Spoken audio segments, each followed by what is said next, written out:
ശ്രുതി റൗണ്ട്സിൻ്റെ പുതിയൊരു വീഡിയോയിലേക്ക് എല്ലാവർക്കും സ്വാഗതം. അപ്പോൾ ഇന്ന് നമ്മൾ ഉണ്ടാക്കാൻ പോകുന്നത് കരിങ്കോഴിയും കൊണ്ടുള്ളൊരു റെസിപ്പിയാണ് കേട്ടോ. അതായത് കരിങ്കോഴി വരട്ടിയത്. അപ്പോൾ ഇത് അധികം മൂക്കാത്ത ടൈപ്പ് കരിങ്കോഴിയാണ് കേട്ടോ. അപ്പോൾ അതുകൊണ്ടാണ് കളർ അധികം കുറവ് കേട്ടോ. അപ്പോൾ നല്ല പോലെ മൂത്തിട്ടുണ്ടെങ്കിൽ നല്ല കറുത്ത കളറാവും കേട്ടോ. അപ്പോൾ അങ്ങനെ അതിക്ക് ആവശ്യമുള്ള സാധനങ്ങളൊക്കെ നന്നാക്കി എടുത്തിട്ടുണ്ട് കേട്ടോ. ഞാനപ്പോൾ കൂടുതലും ചെറുള്ളി ആയിട്ട് എടുത്തിട്ടുള്ളത്. ചെറുള്ളി 2 കഷ്ണം ഇഞ്ചി, ഒരു 3 സവാള, ഒരു 4 വലിയ വെളുത്തുള്ളി കേട്ടോ. പച്ചമുളക് ഞാൻ എടുത്തിരുന്നു, പക്ഷേ ഞാനത് ഉപയോഗിച്ചിട്ടില്ല. അപ്പോൾ നിങ്ങൾക്ക് വേണമെങ്കിൽ ഉപയോഗിക്കാം കേട്ടോ. അങ്ങനെ നമ്മളെ സവാളയൊക്കെ കനം കുറച്ച് അരിഞ്ഞെടുക്കുകയാണ് കേട്ടോ. അതെപ്പോഴും നമ്മൾ എങ്ങനെ ഈ കറിക്കാണെങ്കിലും വരട്ടുകയാണെങ്കിലും സവാള എപ്പോഴും മാക്സിമം കനം കുറച്ച് അരിയാൻ ശ്രമിക്കണം. അപ്പോൾ നമ്മൾ ആ കറിക്കാണെങ്കിലും അത് പെട്ടെന്ന് വഴന്ന് കിട്ടുകയും ചെയ്യും, കറിക്കൊരു ടേസ്റ്റും കിട്ടും കേട്ടോ.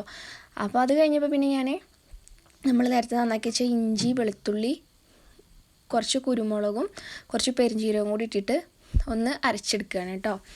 അങ്ങനെ നമുക്കിതൊന്ന് അരച്ചെടുക്കാം. അപ്പോൾ ഇത് അരച്ചെടുത്തിട്ടുണ്ട് കേട്ടോ. അങ്ങനെ നമ്മൾ സവാളയും ചെറുള്ളിയും കറിവേപ്പിൻ്റെ ഇലയൊക്കെ റെഡിയാക്കി വെച്ചിട്ടുണ്ട് കേട്ടോ. അപ്പോൾ കനം കുറച്ചിട്ടാണ് ഞാൻ അരിഞ്ഞിട്ടുള്ളത്. അങ്ങനെ നമുക്കിത് തയ്യാറാക്കാം കേട്ടോ. അതിനായിട്ട് ഒരു മൺചട്ടിയാണ് എടുത്തിട്ടുള്ളത്. അതിലേക്ക് വെളിച്ചെണ്ണ ഒഴിച്ചു. നമുക്ക് ചൂടാവുമ്പോൾ കുറച്ച് കടുക് ചേർത്ത് കൊടുക്കാം കേട്ടോ. അതിന് ശേഷം കടുക് പൊട്ടിയതിന് ശേഷം സവാള ഇട്ട് കൊടുത്തു. ഈ തേങ്ങാമുറി എന്തിനാണെന്ന് വെച്ചാൽ നമുക്ക് അതിലേക്ക് ചേർത്ത് കൊടുക്കാം കേട്ടോ. തേങ്ങാപ്പൂളാക്കിയിട്ട് ചേർത്ത് കൊടുക്കാം. അപ്പോൾ സവാള ഇട്ട് കൊടുത്തിട്ടുണ്ട്. പിന്നെ ഇത് നല്ല പോലെ നമുക്ക് വഴറ്റിയെടുക്കാം കേട്ടോ.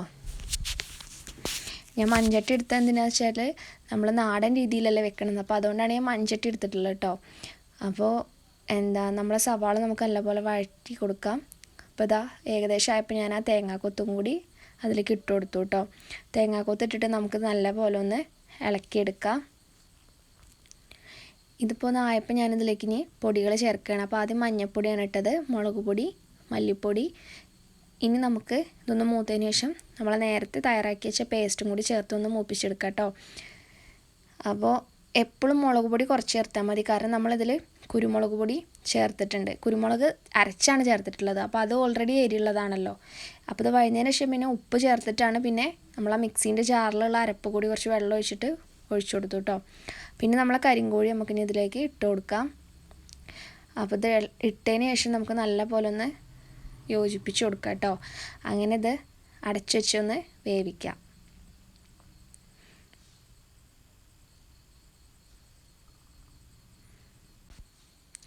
അങ്ങനെ ഒരു അരമണിക്കൂറിന് ശേഷം തുറന്നു നോക്കിയപ്പോൾ നമ്മുടെ കറി ഇവിടെ റെഡി ആയിട്ടുണ്ട് കേട്ടോ.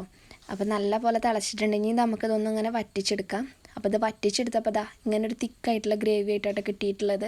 അപ്പോൾ നല്ല ടേസ്റ്റാണ്. നമുക്ക് സാധാ ചിക്കൻ വേണമെങ്കിലും നമുക്കിതുപോലെ തന്നെ തയ്യാറാക്കി എടുക്കാം കേട്ടോ. അപ്പോൾ ചോറിൻ്റെ ഒപ്പം ചപ്പാത്തീൻ്റെ ഒപ്പം ഒക്കെ നമുക്കത് കഴിക്കാം. അപ്പോൾ ഈ വീഡിയോ ഇഷ്ടമായാലും നമ്മളെ ചാനൽ ലൈക്ക് ചെയ്യുക, ഷെയർ ചെയ്യുക, സബ്സ്ക്രൈബ് ചെയ്യുക.